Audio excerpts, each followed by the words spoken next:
Aleluia, aleluia.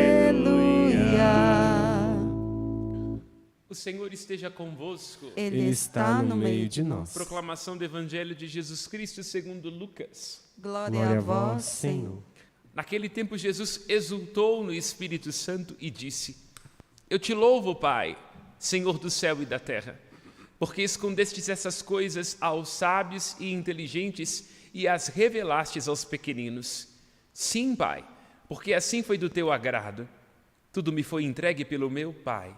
Ninguém conhece quem é o Filho a não ser o Pai, e ninguém conhece quem é o Pai a não ser o Filho e aquele a quem o Filho quiser revelar.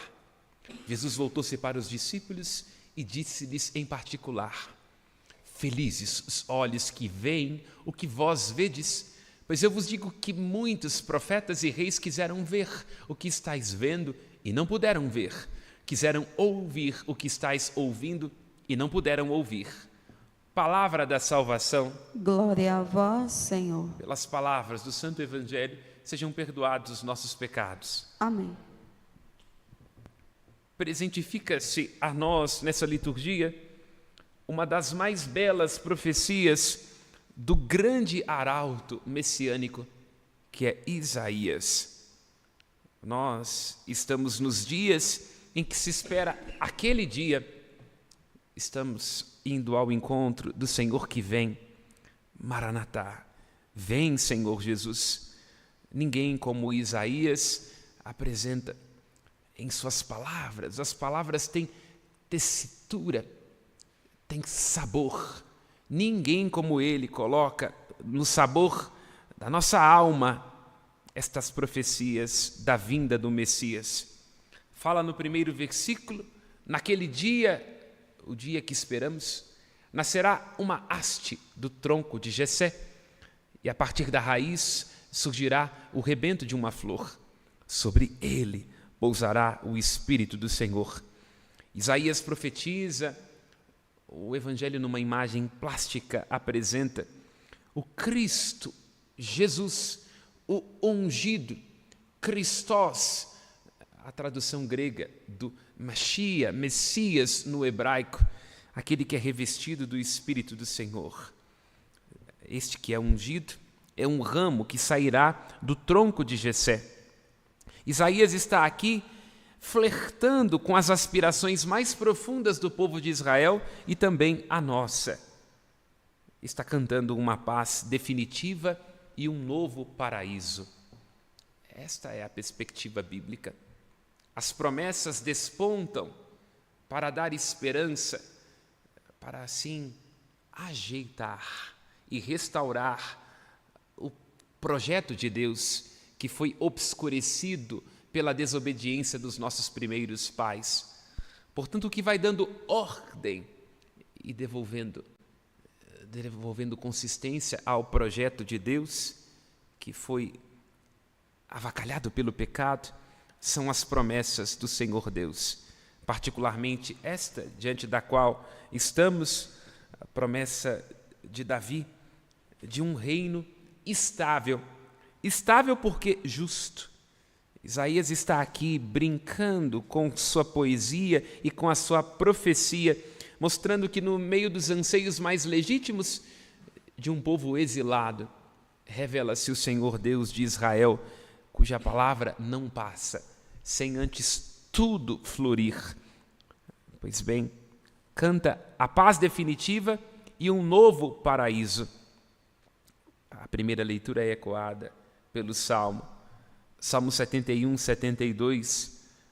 Meditemos a beleza do versículo 7, versículo 8. Nos seus dias a justiça florirá, grande paz até que a lua perca o brilho. De mar a mar estenderá o seu domínio, desde o rio até os confins de toda a terra. Este que vem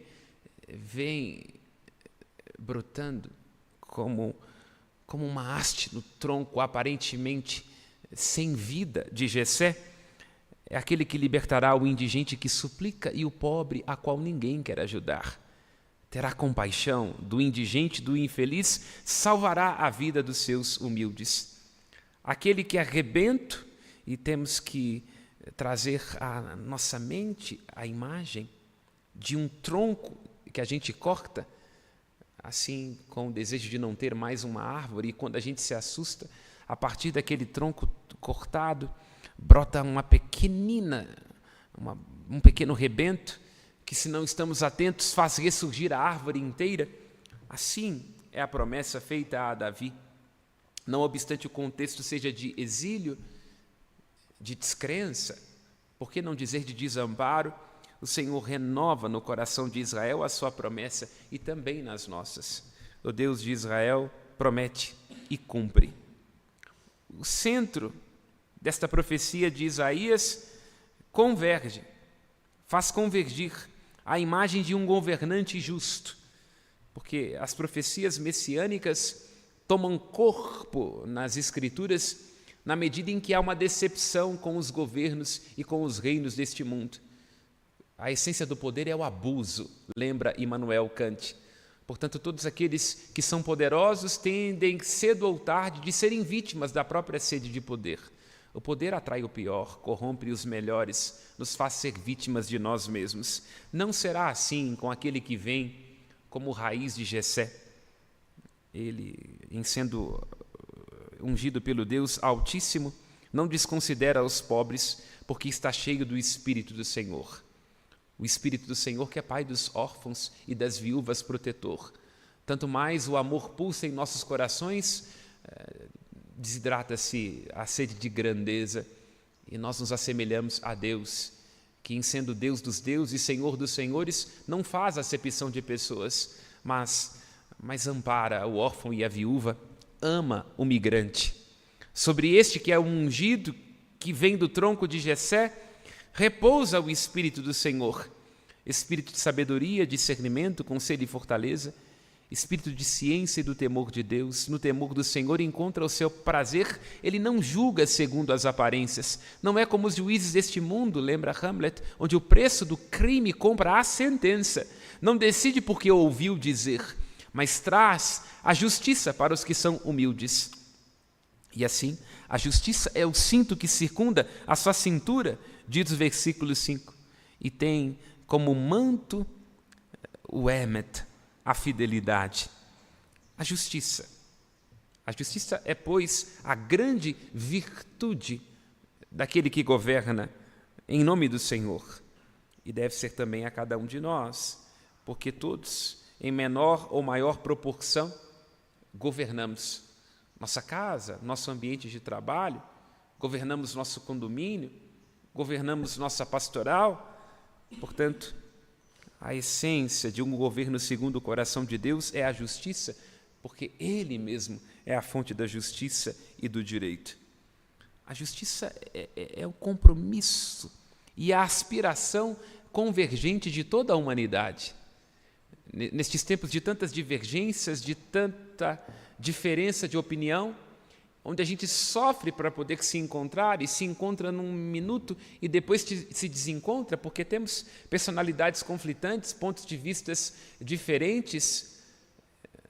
Nestes tempos, onde se acentuam as diferenças, temos que encontrar a convergência. E uma convergência, inclusive para aqueles que não creem, é a aspiração pela justiça. Sim, até podemos pensar em figuras ilustres, como era o caso de Oscar Niemeyer, declaradamente comunista, este elemento que ele, inclusive, experimenta, dá testemunho disso em sua vida, sendo um homem de partilhas e de generosidade, deste desconforto que vem a nós quando percebemos que o mundo é desigual e que nós estamos num sistema de abuso, de acúmulo e de exploração.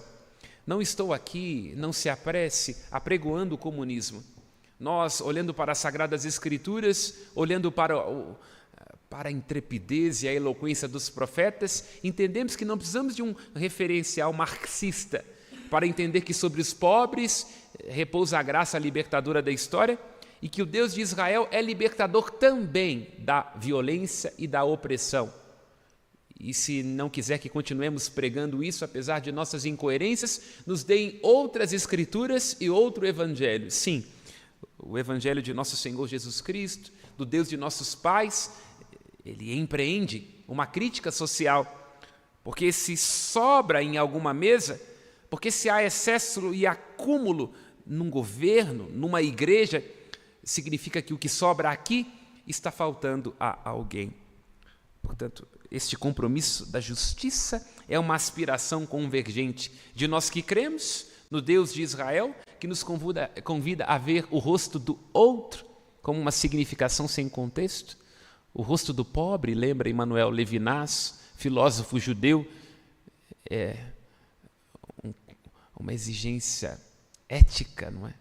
Possui um valor ético explícito, nenhum de nós pode desviar o rosto de alguém que nos pede de comer, sob pena de contrariarmos o núcleo profundo da lei, que é o amor ao próximo. Portanto, este é um compromisso judaico-cristão, mas é também um compromisso de humanidade. O judaísmo, no entanto, do qual nós somos devedores, não é? Já que a fé cristã é, pois, um desenvolvimento interno do próprio judaísmo, ele esclarece a tzedakah. A justiça, na perspectiva hebraica, a tzedakah, que é uma aliança com Deus. Isso é importante. Portanto, esta ênfase na justiça, presente aqui nesta poesia, profecia de sabor messiânico nos lábios de Isaías, ecoando em nossos corações, já que é tempo do advento, a justiça, a tzedakah, não é uma questão normativa, mas é uma transformação. Não é apenas para resolver conflitos, porque até nisso se perdeu o comunismo, no ímpeto de uma distribuição, acabou multiplicando misérias. Mata-se o czar, elege-se Lenin, a única múmia contemporânea. Portanto, a perspectiva de fé cristã preenche de um sentido que não desidrata, que não está ao sabor deste ou daquele partido.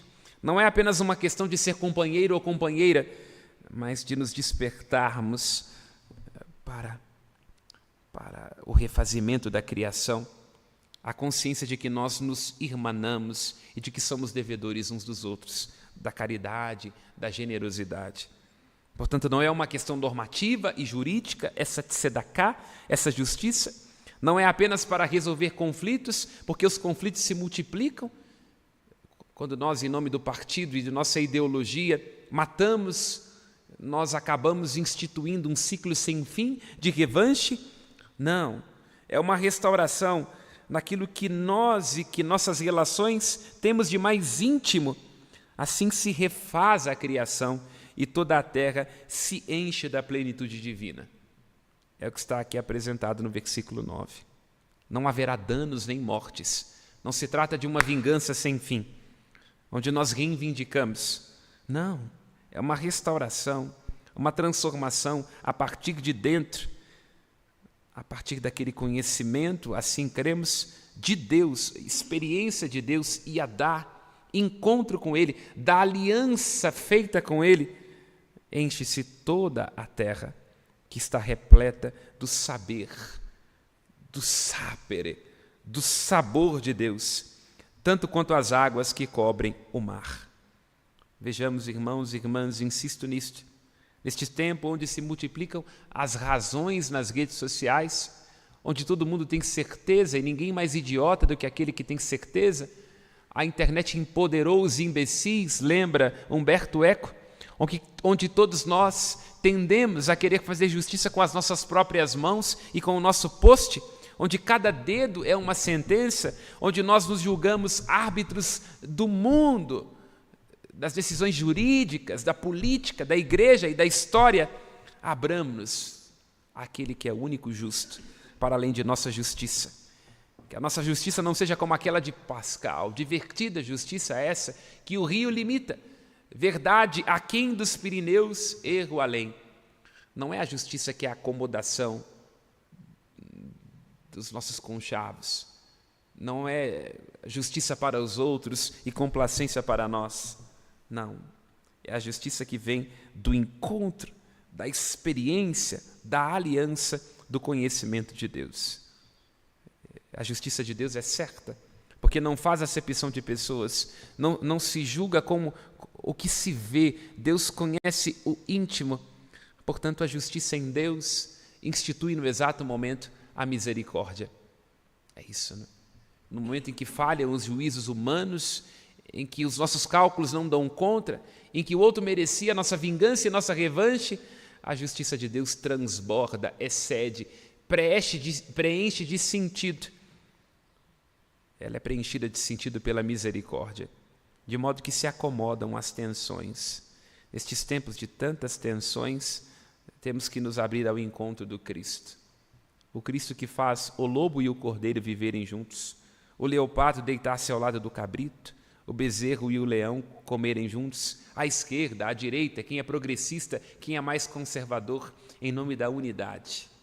Esta, meus irmãos e minhas irmãs, sempre foi a ênfase na Igreja Católica, que se entende como uma sístole e uma diástole. O coração da Igreja, para pulsar, precisa de fidelidade às origens e correspondência à época. Sem isso nós infartamos, porque assim é o coração do nosso Deus. O Cristo escolhe 12 discípulos, 12 apóstolos tão diferentes, de origens tão diferentes, e é por isso que a Igreja nasce com essa sua vocação católica. Kata orkilos, conforme o todo, capaz de apreciar diferenças e compor com divergências, porque assim é o tempo messiânico, um tempo onde se enfatiza a unidade na diversidade. Assim, a própria criança de peito pode brincar colocando a mão no buraco da cobra venenosa, da áspide, sem medo de dano ou de morte. E tudo isso, versículo 9, voltemos, por conta do santo monte, não é? A terra está repleta do saber do Senhor, ou seja, é a presença de Cristo. Quando você estiver no meio de uma confusão, de uma briga, de uma divergência política, não queira ser árbitro e legislador. Esta é uma competência própria de Deus, porque Ele vê o todo, Ele é o justo. Peça a sabedoria divina para que o Senhor Deus te dê o discernimento e assim possa apreciar a convergência, a unidade. E aqui Jesus diz no Evangelho, naquele momento, versículo 21, exultando no Espírito Santo, Jesus diz: eu te louvo, Pai, Senhor do céu e da terra, porque escondestes estas coisas aos sábios e aos inteligentes. Quanta gente hoje, mais à direita, se julga sábio e inteligente pelo conhecimento de normas, decretos, regulamentos, do que pode e que não pode. Está vazio da graça de Deus. Quanta gente hoje desidrata o tecido da igreja em nome de suas ideologias e de suas pastorais, como se a comunidade dos discípulos fosse uma ONG, onde os princípios são muito belos, mas a aplicação é duvidosa. Porque é muito fácil amar os pobres desde que eles não estejam próximos de nós. Não, quem está assim está cheio da própria inteligência, da própria sabedoria, da própria articulação, mas está vazio do saber de Deus, este saber que só pode ser dado a quem é pequenino.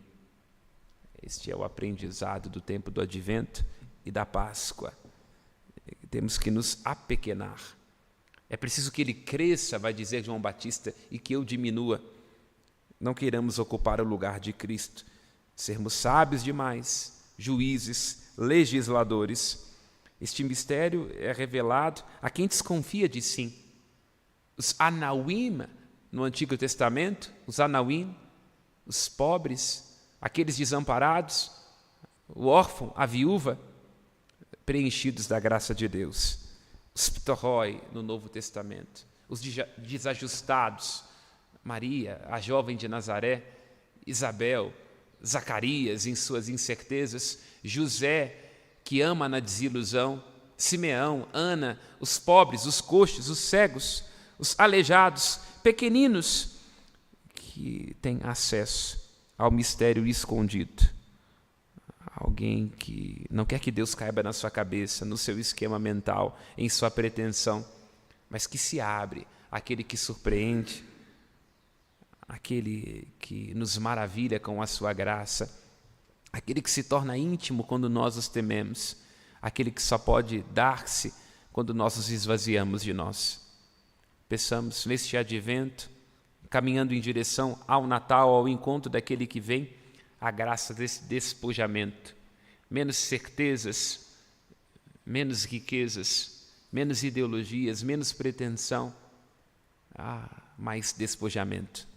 Louvado seja nosso Senhor Jesus Cristo. Para sempre seja louvado. Aos céus nossas preces.